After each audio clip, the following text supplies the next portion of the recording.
In the main screen, there's nothing about PL1, PL2, or voltage in general. A lot of times, just your fan settings on some motherboards are setting that.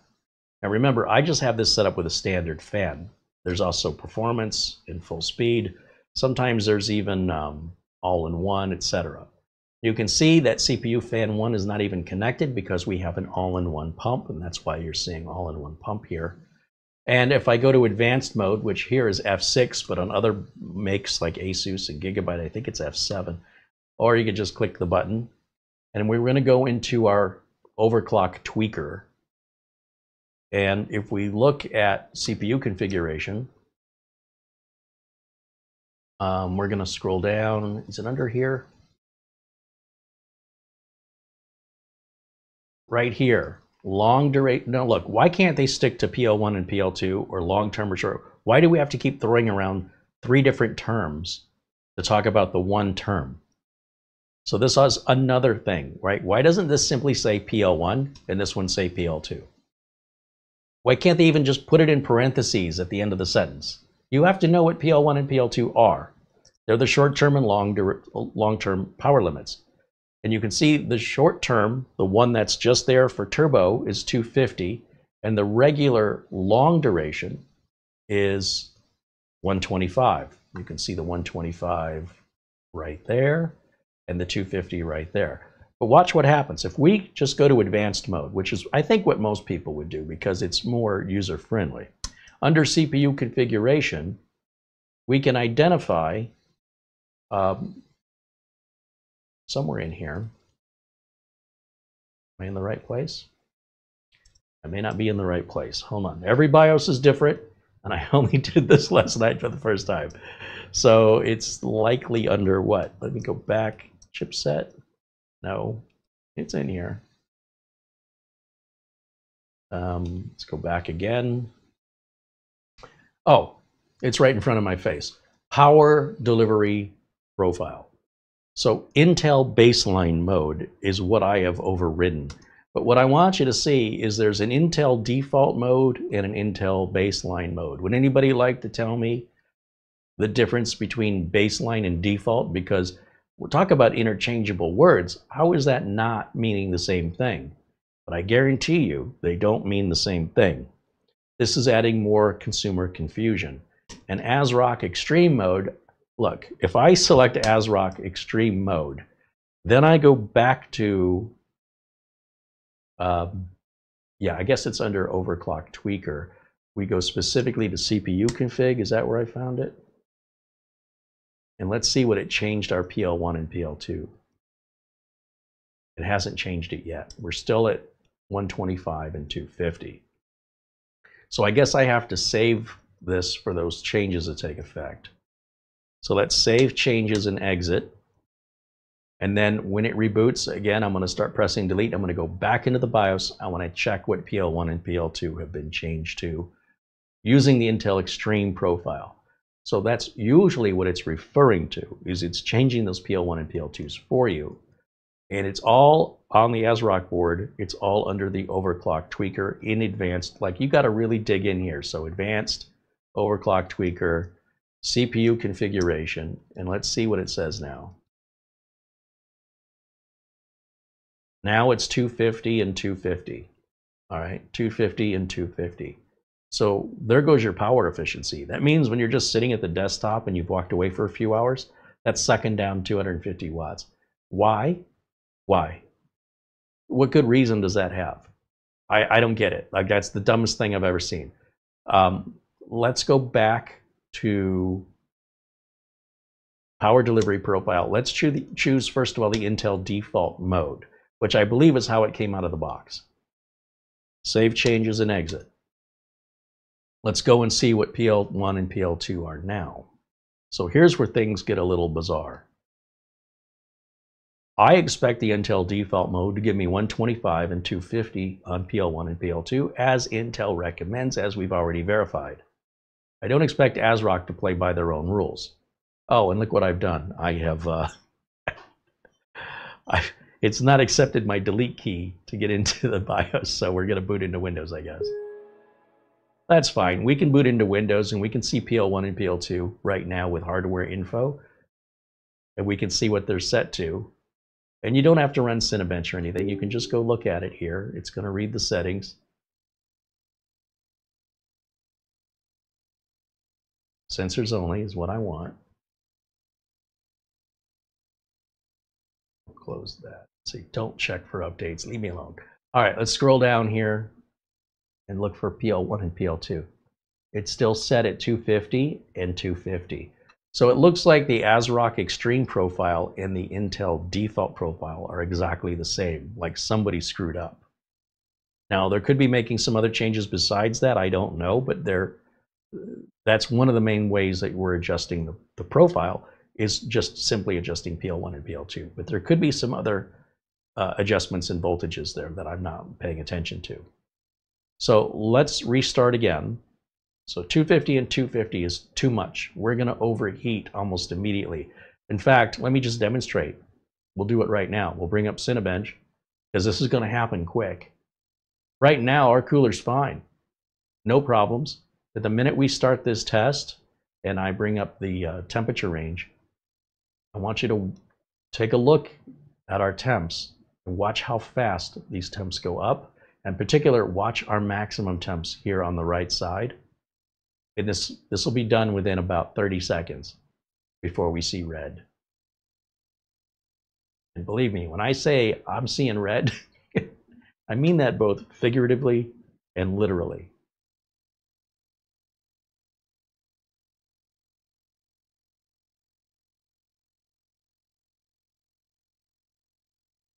Our temps in just a few seconds have already doubled from what they were before we started this test, which is nothing to be worried about yet. And again, if we look at PL1 at 250 and PL2 is 250, well, PL1's here, PL2's below it. We're less than 60 seconds into this test. This started with a timer of 10 minutes. And this is going to all turn red, and we're going to be in an overheating situation. Because 250 is supposed to be the turbo. You're not supposed to have turbo on at all times. That ain't going to be good for your gas mileage. Look, we're already climbed to 92. It's getting there. It's already thermal throttling, see here? And that's going to continue to grow. All right, and we've only gone into this 90 seconds before that all started. It's going to get worse. So what I want to do for right now, I think I've made my point because I want to keep moving on this. Let's close this out.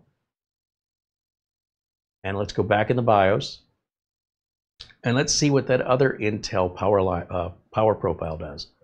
So I'll start, not yet. Now I start pressing delete. And hopefully that'll get me into the BIOS this time. Keep pressing delete over and over and over again. See if it gets me in there now. Very good. F6 to get me to advanced mode. Overclock tweaker, power delivery profile. Let's go to Intel baseline. Save and exit.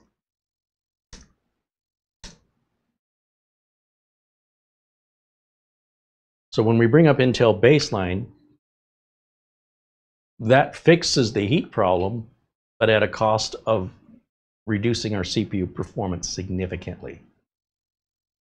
So in that case, I could have just bought an Ultra 5 instead of an Ultra 7 if I'm going to get Ultra 5 performance. You know what I mean? Like, come on. So let me go. Oh, my chat crashed here.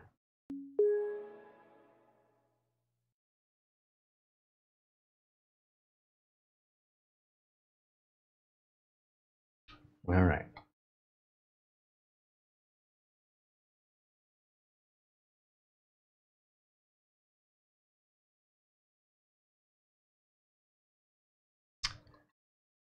So let me bring this down and let's bring up hardware info and let's see where our PL1 and PL2 have been set by the BIOS this time.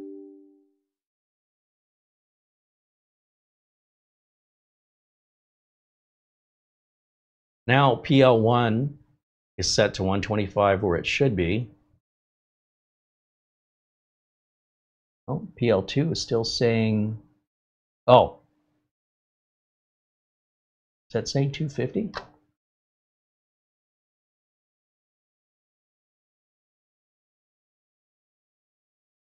That is the correct setting. I wonder if that's because I manually overrode it. I wonder if it's remembering the settings I put in under that profile. I'd have to reset the BIOS because this was saying, instead of 250, it was saying 177. And what that means is, yes, it dropped our temperatures by 35 degrees Celsius, and it also dropped our CPU performance by a third as well. So, not worth it. I want both the CPU performance I'm supposed to be getting using the PL1 and PL2 settings that Intel recommends, so I don't have to go overkill on my cooler or a bunch of fans just to make the thing run. And what regular computer user, even a computer hobbyist, would know to do this? So you're going to need to look in your ASUS BIOS and identify where the PL1 and PL2 settings are. You'll find them, and you could even probably Google for that particular motherboard. But if we run Cinebench now, just to give you an example that it is set correctly, and we run it for the 2 minutes, the same time as we did before, we hit 92 degrees within 2 minutes, right? A little over 90 seconds, I think we let it run. And we come back over here and we're watching this now. Watch what happens in the next 2 minutes by comparison, without the degradation of performance and without the physical chip degradation of just constantly slamming it with turbo voltage, because that's going to take a hit over time on degrading the chip. You're going to wear it out. It's no different than, you know, revving your engine up in your car constantly and never letting it idle. You're going to wear that engine out sooner. So, you know, you got to pay the piper. You got to pick one. So we're looking for balance. And that's what PL1 and PL2 from Intel's default represent, is balance. We're not looking to get the most extreme efficiency with no performance, hence Toyota Prius. We're not looking for the most performance, throwing away all efficiency, like a Chevy Corvette. We want a balance of performance and efficiency. So a regular consumer car that has a turbo, and that turbo kicks in when needed. And then when it's not needed, it doesn't run anymore. Like, you know, when you're at slower speeds, you're not passing anybody, you know, your engine is not working as hard, then you don't need to consume all that gas and have that turbo spin up. And we're into this now over a minute. Look at the temperature difference over here on the right side here. Look at this. It's massively different. And that's what's called normal. That's what's the default. That's the way it's supposed to run. Why would ASRock or ASUS default away from that?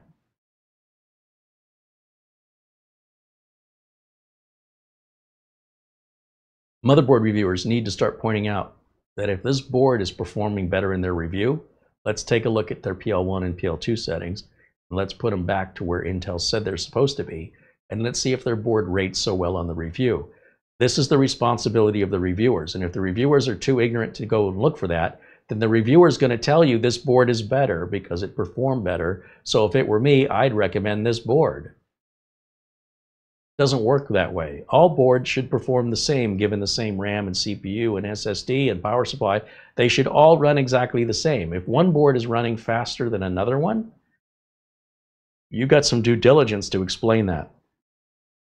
And that's for you to know as a viewer. Anytime you watch a content creator saying, wow, I recommend this board because it's faster. Now, if they're recommending the board because it has more I/O, more ports, what have you, other reasons, that's fine. But if they're saying that this board, with all the same parts, runs faster, that is suspicious as heck. What black magic has that board got that all the other boards don't? And it's pretty obvious when you go looking, they're sending too much voltage to the chip. They're cheating. And you, the consumer, you're paying for it. And the content creator may not know enough to even go look at that. Some content creators do, some don't. How do you know?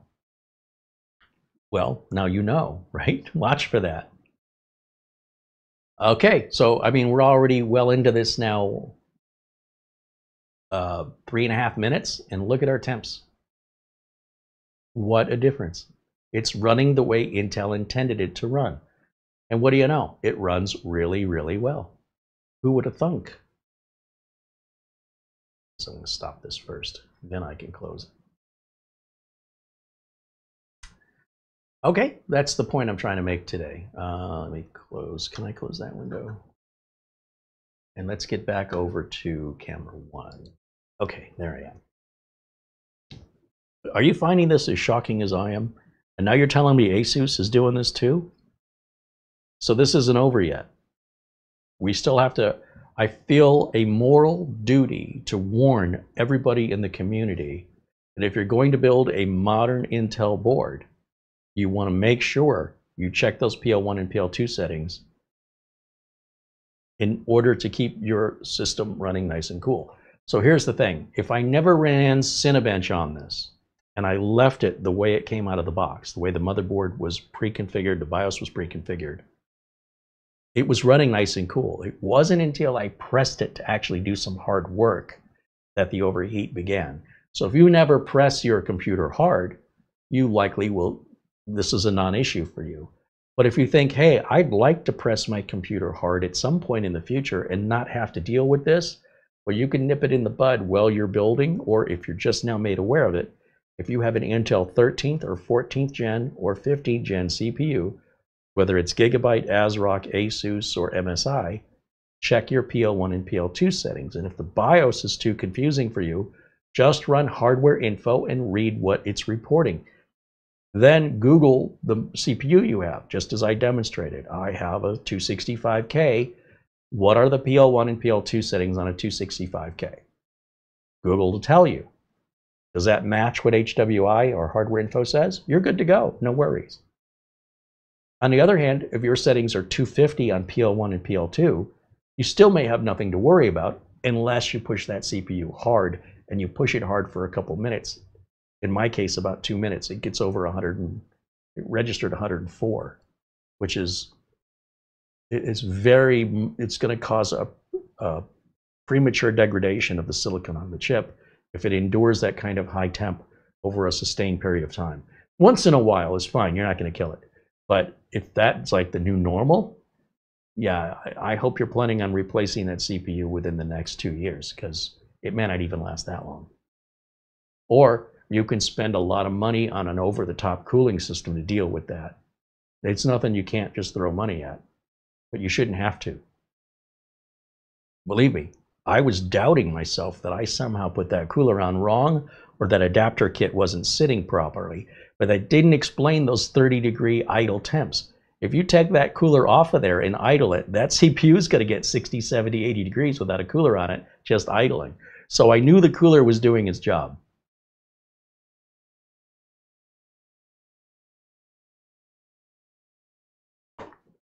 And I thought, there's no way we're having the same problem. There's no way.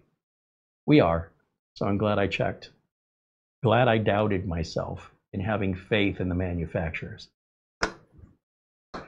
All right, let's see. Taffer says they've got an i9 13900KF and their PL1 is at 153 and their PL2 is 253. So is that the recommended defaults, or that's where yours is set? Now, by the way, you can adjust those to suit your cooler. I don't have to choose 125 and 250. You saw how cool I was just running on Cinebench. I can go to, say, 175 and 250, maybe 255, maybe. And you can experiment around to find what's right for you. That's like overclocking. Like, I don't want to waste my time dealing with that nonsense. Just set it to the Intel defaults and be done with it. Intel defaults and motherboard defaults should be agreeing to what default means, the default.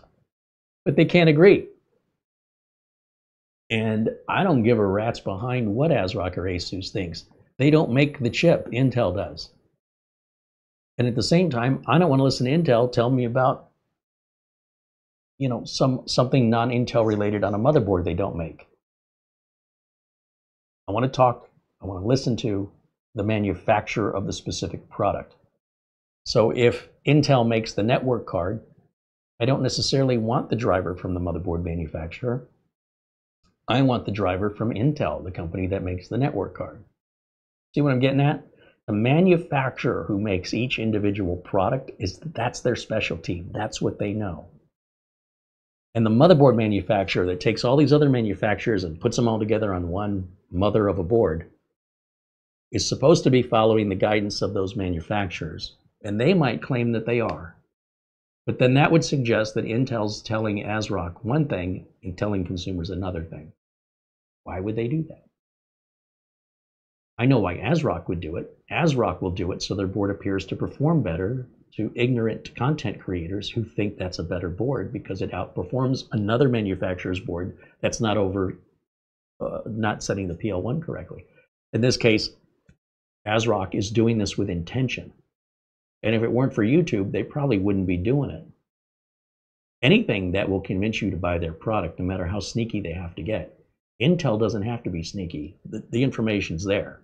So Intel doesn't have any motivation to help ASRock sell motherboards, right? Any more than ASUS or Gigabyte or MSI. Of course, they want them to sell boards, but they're not going to have a favorite. They're just going to say, here's the information. So they wouldn't just tell them, hey, you should not obey our defaults, or we're going to set our defaults different for you so we'll help you sell more motherboards just so we can burn up more chips and have us pay for all the warranty. See, it doesn't make any other sense other than they're trying to deceive the public, including the content creators that are influencing the public.